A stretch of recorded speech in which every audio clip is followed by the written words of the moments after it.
दरअसल दिल्ली के अंदर जो कुछ भी घटित हो रहा है उसमें से कुछ भी आपकी नज़रों से, आपकी जानकारी से परे नहीं है। और देश भी अब ये जान चुका है कि पिछले आम चुनाव में उन्होंने किस प्रकार की सरकार चुनी है। ऐसी सरकार जो अपने प्रतिपक्ष को, अपने राजनीतिक प्रतिद्वंदियों को जब राजनीतिक तरीकों से हैंडल नहीं कर पाती है तो उन्हें दबाने का, कुचलने का कुप्रयास करती है। अब तो लोग मजाक भी बनाने लगे हैं कि ऐसा मालूम पड़ता है कि भारतीय जनता पार्टी अपने 3 विधायकों के साथ आम आदमी पार्टी के सभी विधायकों को गिरफ्तार करके जेल में डाल के दिल्ली विधानसभा में अपना बहुमत साबित करके ही मानेगी। इस प्रकार का लोग मजाक भी करते हैं। पिछले जो 48 घंटे बीते उसमें आम आदमी पार्टी के 2 विधायकों को फर्जी आरोप लगाकर एफआईआर करवाकर गिरफ्तार कर लिया गया। ओखला से विधायक अमानतुल्लाह खान के केस में एक दिन पहले ही आप सबके समक्ष हमने दूध का दूध और पानी का पानी किया था, स्पष्ट किया था कि किस प्रकार से आरोपी महिला को दिल्ली की पुलिस ने मोदी जी की शह पर सिखा पढ़ाकर भेजा। महिला ने 1 बार नहीं, 2 बार नहीं, 3 बार अपना बयान बदला और ये बयानबाजी किसकी शह पर हुई वो भी उसने वीडियो में बताया। जो एफआईआर हुई है उस एफआईआर तक में अमानतुल्लाह खान का नाम नहीं है आरोपी द्वारा। जो बयान हुआ है उसमें भी अमानतुल्लाह खान पर कोई प्रत्यक्ष आरोप नहीं है। कोर्ट तक में महिला ने कहा कि शायद वो गाड़ी में थे, क्लियर नहीं है, और तब भी 308 लगा के गिरफ्तार कर लिया जाता है। वो भी ऐसे गिरफ्तार किया जाता है जैसे विश्व के सबसे बड़े आतंकवादी को अरेस्ट कर रहे हैं। सीसीटीवी कैमरों को डंडों से ठेल कर उनका मुंह ऊपर कर दिया जाता है।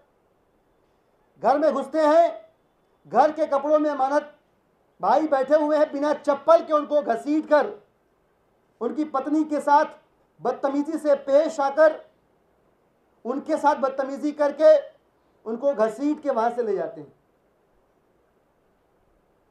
चल क्या रहा है? तो चल ये रहा है कि इस देश में अघोषित आपातकाल है, ये हमको आपको मानना पड़ेगा। हम जिस केंद्र सरकार के अधीन हैं वो सरकार अपने खिलाफ उठने वाले स्वरों को मुखर होने से पहले दबा देने में विश्वास रखती है। लोकतंत्र की आत्मा को कुचलकर अपने राजनीतिक हितों को साधने में विश्वास रखती है। वरना ऐसा नहीं होता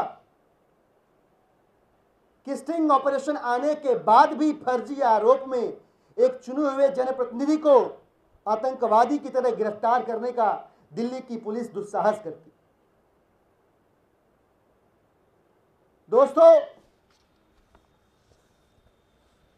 ऐसे कई सारे केसेस हैं जो आपके जहन से, आपके मन से धूमिल पड़ चुके होंगे, जिसमें दिल्ली की पुलिस ने दुर्भावना से ग्रसित होकर मोदी जी के शय पर उनके आदेश का पालन करते हुए आम आदमी पार्टी के विधायकों के खिलाफ कार्रवाई करी।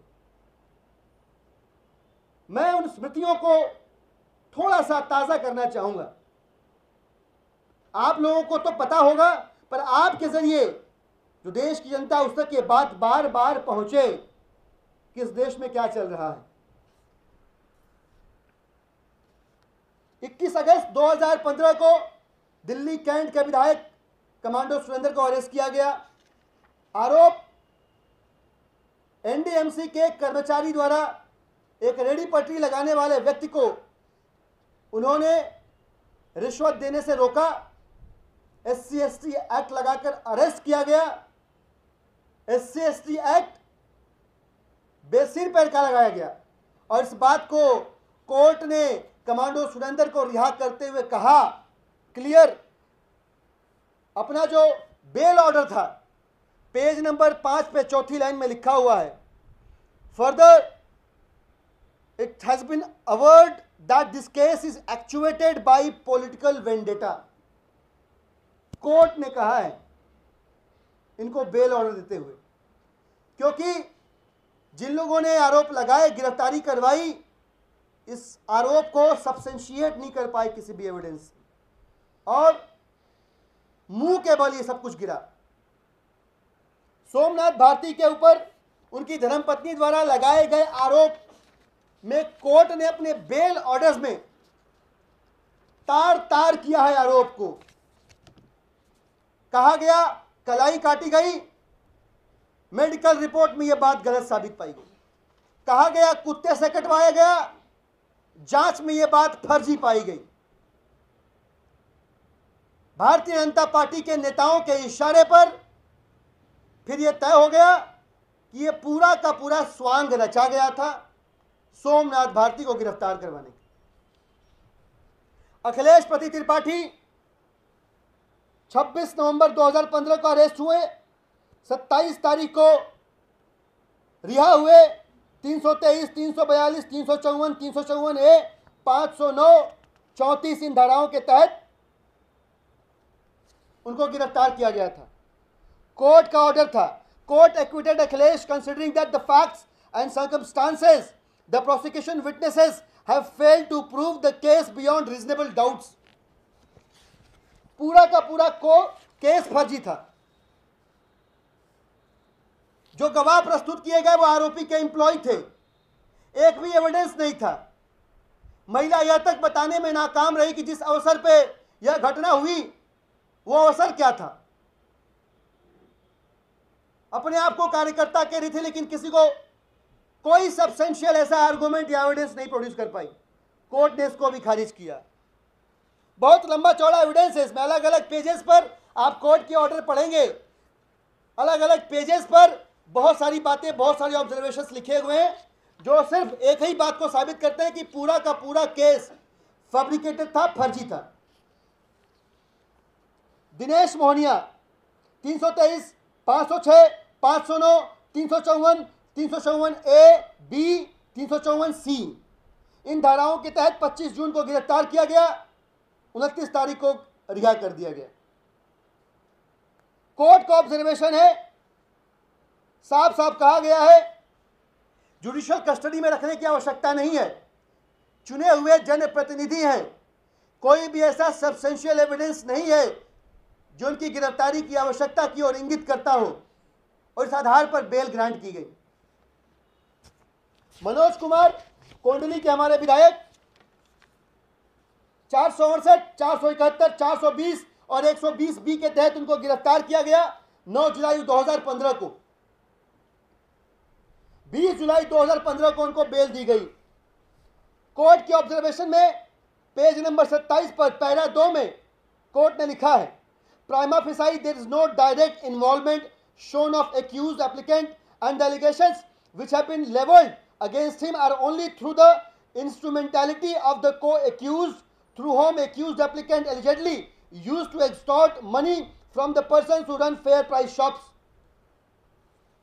कोई संबंध केस से मनोज कुमार का नहीं पाया गया, अंततोगत्वा कोर्ट ने उनको बेल दी।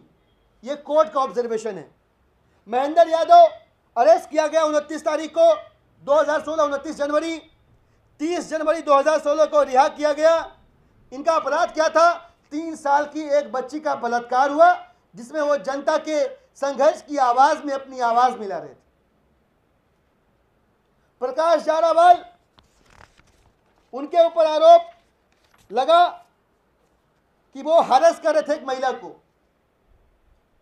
बाद में क्या निकल के आया कि जिस दिन की बात, जिस दिन के घटना का जिक्र आरोपी महिला कर रही थी, 3 तारीख की, 3 जून की घटना दरअसल उससे एक दिन पहले की थी और इसमें भी आरोपी महिला का झूठ सामने आया और ये पता चला कि ये भी पॉलिटिकल इंटरेस्ट रखने वाले लोगों ने उस महिला को इंस्पायर करके यह केस करवाया था। भावना गौड़ फर्जी डिग्री का मामला उनके खिलाफ चलाया गया, एक डिग्री सही निकली और कोर्ट में जिन लोगों ने आरोप लगाया था वो मुंह के बल गिरे। लंबी चौड़ी लिस्ट है आम आदमी पार्टी के विधायकों के खिलाफ फर्जी केसेस करने की। चल क्या रहा है इस देश में? इस देश में कोई कानून व्यवस्था है, कोई लोकतंत्र है, कोई संविधान है जिसका अनुपालन करने की अपेक्षा इस देश की व्यवस्था के अंदर बैठे हुए लोगों से इस देश के नागरिक कर सकते हैं? क्या आम नागरिक ऐसी अपेक्षा कर सकता है कि यह संविधान, इस संविधान के रक्षक जिनको चुनकर हमने केंद्र की सत्ता पे भेजा है, वो हमारी रक्षा करेंगे, हमारे हितों की सुरक्षा करेंगे? जब चुने हुए जनप्रतिनिधि सुरक्षित नहीं है तो आम आदमी ऐसी अपेक्षा कैसे करे?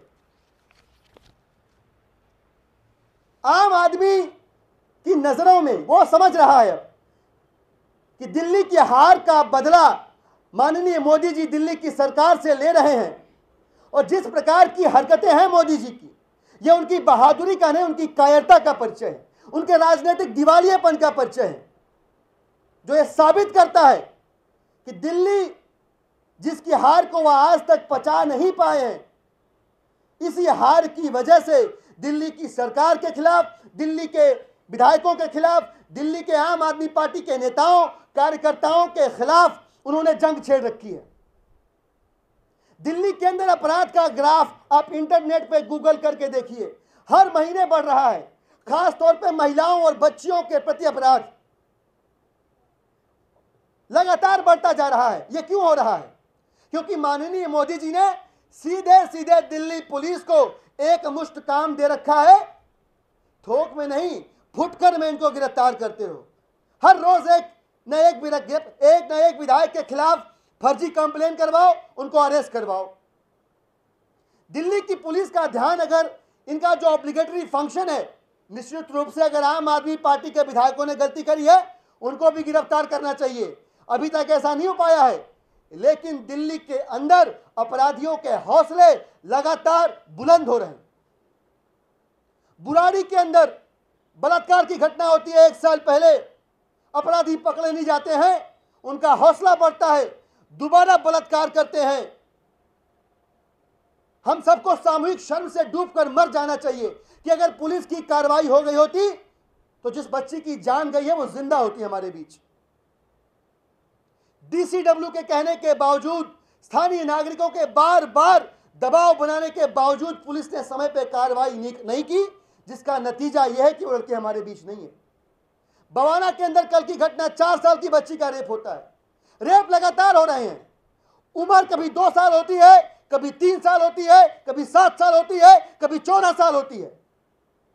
यह होता क्यों है? क्योंकि दिल्ली की पुलिस एक्सप्लिसिटली ऐसा कोई भी कदम उठाते हुए इस शहर में नहीं दिख रही है, जिसकी वजह से यह अपराध करने वाले जो लोग हैं उनकी रूह कांपे, उनके अंदर डर पैदा हो कि नहीं, अगर हमने गलत काम किया 24 घंटे के अंदर हमको लटका दिया जाएगा। पैसे देकर छूट जाते हैं, पॉलिटिकल पैट्रोनेज से छूट जाते हैं, राजनीतिक दबाव बनाकर छूट जाते हैं, और यह छूटना यह संदेश देता है कि कोई बात नहीं, आप अमीर गरीब हो, इससे आपकी ताकत का पता नहीं चलता। अगर आप बीजेपी में किसी को जानते हो, आप सबसे ताकतवर हो। बुराड़ी की जो घटना है वो दिल दहला देने वाली घटना है, रूह कपा देने वाली घटना है। उस बच्ची को अपराधियों ने कुछ पिला दिया था जिसकी वजह से उसके अंदर के अंग जल गए थे। आप सोच के देखिए, आज वो है, कल कोई भी हो सकता है, कल मेरे घर की बच्ची हो सकती है, आप में से किसी का रिश्तेदार हो सकता है। हमसे सवाल पूछे जाते हैं, अच्छा लगता है, कभी कभी वो सवाल चुभते भी हैं, हमें तकलीफ भी होती है। हम सोचते भी हैं कि काश ये सवाल नहीं पूछा जाता तो आज वाली प्रेस कॉन्फ्रेंस इजी रहती। पर बड़ी बात वो नहीं है, बड़ी बात यह है कि लोकतंत्र खतरे में है, नागरिक सुरक्षा खतरे में है, अघोषित आपातकाल की स्थिति है और ऐसी स्थिति में जिनसे चुभने वाले सवाल पूछे जाने चाहिए, जिनको कटघरे में खड़ा करना चाहिए, जिनकी जवाबदेही बनती है, उनसे अगर सवाल नहीं पूछे गए तो कल मेरा नंबर होगा, इनका नंबर होगा, इनका नंबर होगा या आप में से किसी का नंबर होगा। बुराड़ी वाली घटना पर हमारे साथी विधायक संजीव झा जी अपनी बात रखेंगे। इसके बाद आम आदमी पार्टी आगे इन सारे आम आदमी पार्टी के विधायकों के खिलाफ बढ़ते हुए फर्जी मुकदमों के ऊपर क्या करने की सोच रही है, उस बारे में हमारे सीमापुरी से साथी विधायक राजेंद्र जी अपनी बात रखेंगे। फिर मैं कुछ आखिरी में कंक्लूड करूंगा। भाई संजीव झा जी।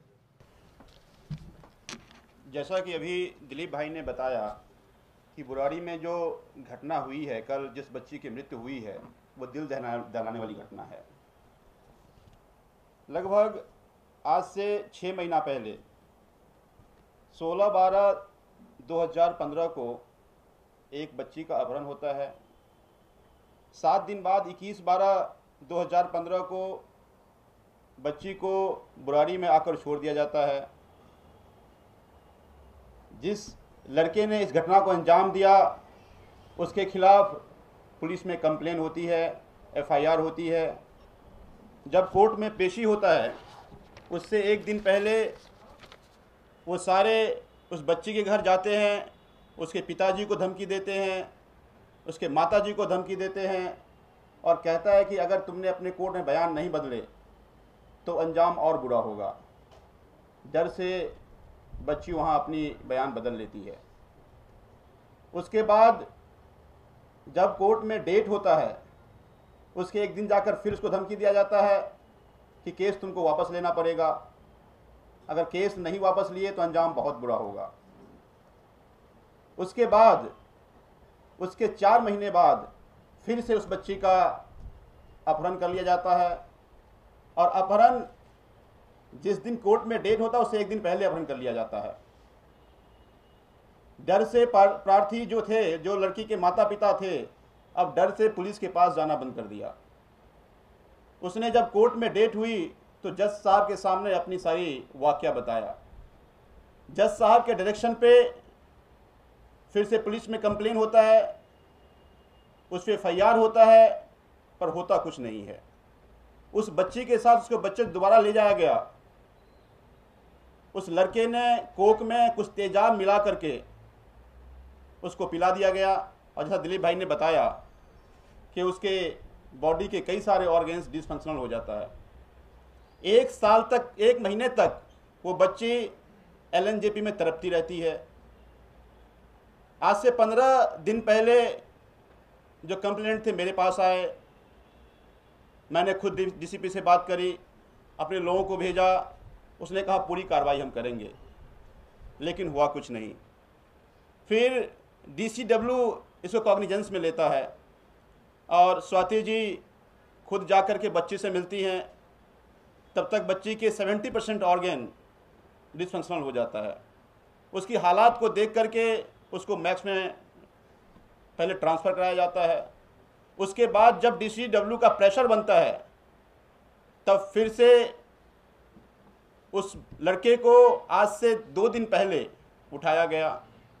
कल उस बच्ची की मृत्यु हो गई।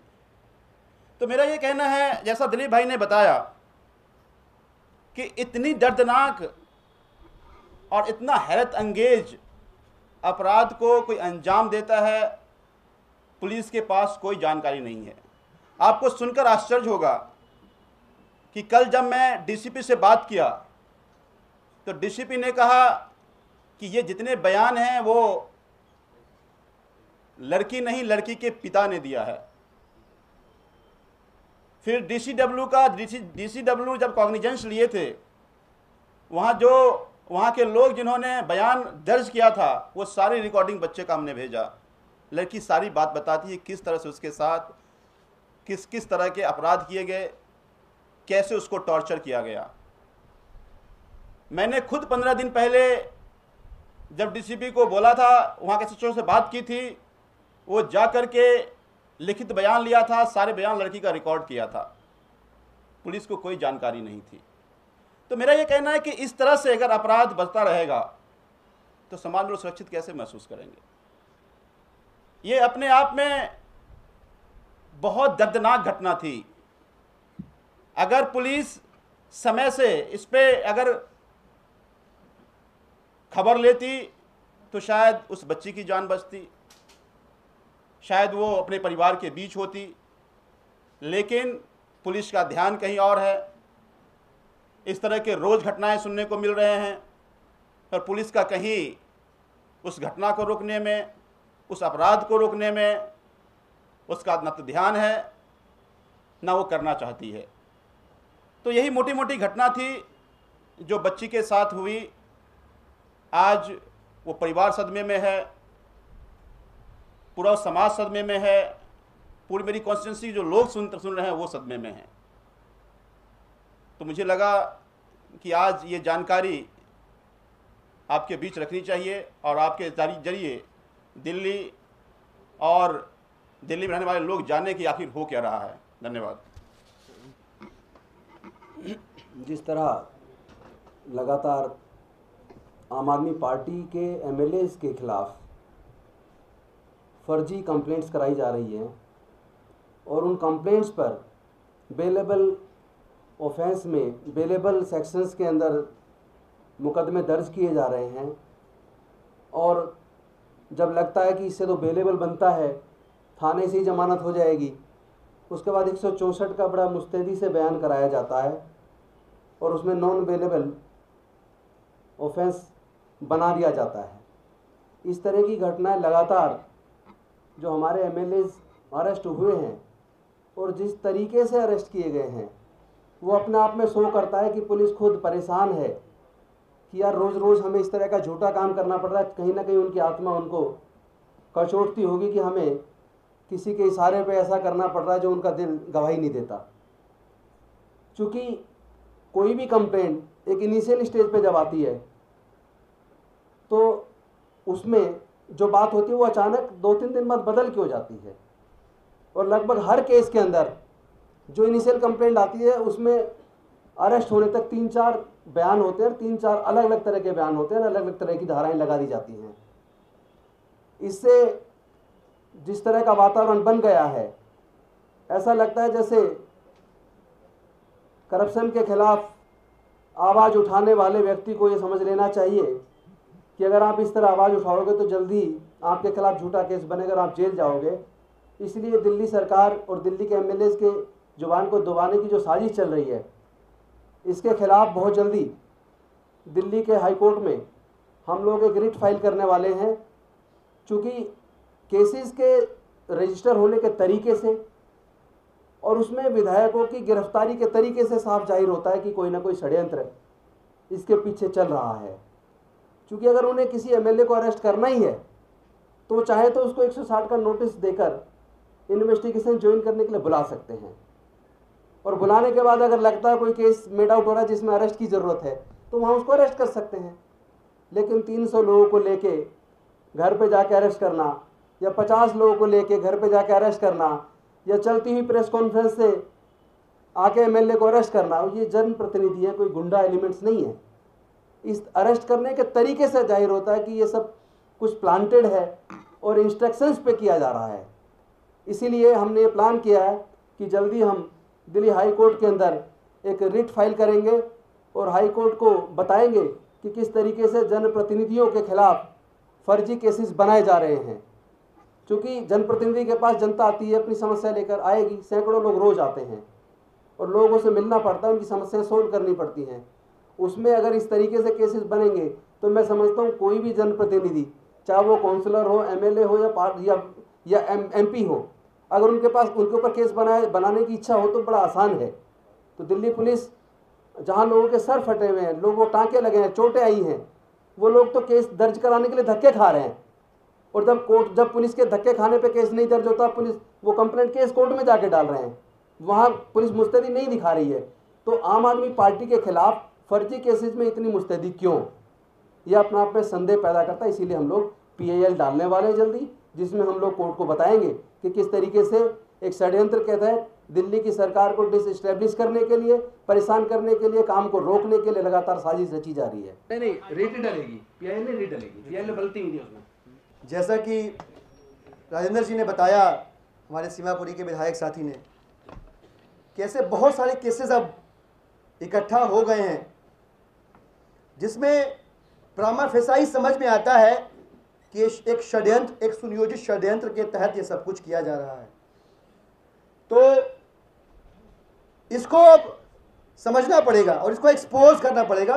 इसलिए हाई कोर्ट में आम आदमी पार्टी इन सारे केसेस को बंचअप करके और एक रेड फाइल करेगी, क्योंकि तकलीफ आम आदमी पार्टी के विधायकों को गिरफ्तार होने में बिल्कुल नहीं है। अगर कोई मशवरा देता हो माननीय मोदी जी को, तो आपके जरिए ये बात सुन ले कि जिस दर पे आप गिरफ्तार कर रहे हैं, आपका एवरेज जो है वो एक विधायक प्रति माह है। अगर सवा साल की अगर आपकी हमारी सरकार का एवरेज देखा जाए तो लगभग एक विधायक प्रति माह की दर से आप गिरफ्तार कर रहे हैं। अभी भी 55-56 है, अपनी कोशिश जारी रखिए। और अब तो पंजाब की भी पुलिस आ रही है, गुजरात की भी बुला लीजिए और गोवा की भी बुला लीजिए और गिरफ्तार करते रहिए। संदेश ये देना चाहते हैं माननीय मोदी जी और उनके सलाहकार समिति को कि ये जो हरकतें हैं आपकी कायरता वाली, इन हरकतों से आम आदमी पार्टी का कोई भी नेता, विधायक, मंत्री, कार्यकर्ता डरने वाला नहीं है, बिल्कुल डरने वाला नहीं है। बात लिख लीजिए आप। और आप अपनी ये कायरतापूर्ण हरकतों से हमें अंदर से और मजबूत करते हैं और ताकत देते हैं, हमारे रिजॉल्व को और ज्यादा यकीन देते हैं आप, और हम पहले से ज्यादा ऊर्जा से, ज्यादा जोश से आपके खिलाफ संघर्ष छेड़ेंगे। कंफ्यूजन मत रखिएगा कहीं भी। बलात्कार की घटनाएं हो रही हैं, आपकी पुलिस के कान पर, आपके कान पर जूं तक नहीं रेंग रही है। डीसीडब्ल्यू लगातार आपसे मांग कर रहा है कि हाई लेवल कमेटी बनाए जिसमें एलजी साहब हो, राजनाथ सिंह जी हो, दिल्ली के मुख्यमंत्री हो, डीसीडब्ल्यू के लोग हो, और ये बैठकर साप्ताहिक बैठकों के जरिए दिल्ली में होने वाले अपराध, महिलाओं के प्रति जो क्राइम हो रहा है उसको कंट्रोल करने के लिए नीतियां बनाएं, रणनीतियां बनाएं, उसे इंप्लीमेंट करें और कंट्रोल करें। उसके ऊपर कोई चूने निकल रही है आपके मुंह से। इसी बात को माननीय गृह मंत्री जी तक पहुंचाने के लिए कल सुबह 10 बजे आम आदमी पार्टी के सभी महिला विधायक, आम आदमी पार्टी का महिला विंग और यूथ विंग बिना किसी अपॉइंटमेंट के माननीय राजनाथ सिंह जी से मिलने जा रहा है। वो मिल पाए तो ठीक, अच्छी बात है, हम यह मान लेंगे कि उनकी चिंता अभी शेष है महिलाओं की सुरक्षा के प्रति। नहीं मिल पाए तो भी हम वहां पे जाएंगे अपनी बात को रखने के लिए।